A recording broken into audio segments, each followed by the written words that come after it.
وازيكم عاملين ايه؟ اخباركم يا جماعه؟ والنهارده في حاجات مجانيه هناخدها من اللعبه دي عن طريق اول حاجه ان انت بتعمل كاش ايرنينج 200,000. لازم تكسب 200,000 و انا بقرب على نفسي مش بقرب. كاستمر سيرفيس، خلي العاملين عندك 750 يوصلوا ل 750.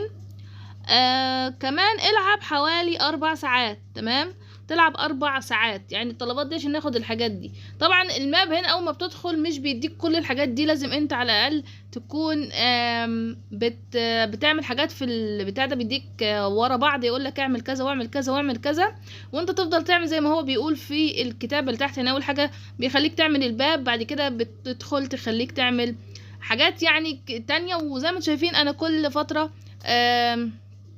يعني انا اهو اوبن ذا ستور. انا طول ما انا فاتحه اوبن ستور ولا انا كلوز مش عارفه، بس انا فتحاه حاليا ولا قافلاه مش عارفه.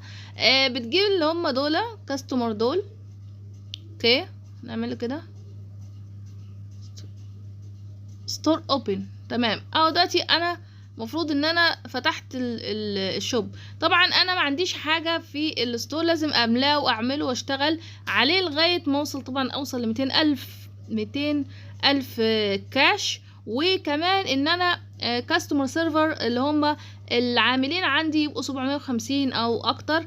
طبعا انا يعني انا عندي 2 دول هو اداهم لي، اللي هم الاتنين دول. الباقي طبعا بجيبه عن طريق ان انا بشتغل وبجيب. يعني لازم تفتح كل الكاستمر سيرفر دول على ما اعتقد. شايفين قد ايه يوصلوا ل 750 يعني الليفل بتاعهم على ما اعتقد. يعني اصل هم مش عددهم 750 يعني مش عارف، او العدد الزوار. المهم ان انت بتلعب 4 ساعات. هي دي الطلبات اللي موجوده. طبعا لو ناس بتبني مطاعم والحاجات اللي زي كده هي نفس الطريقه يا جماعه، نفس الطريقه.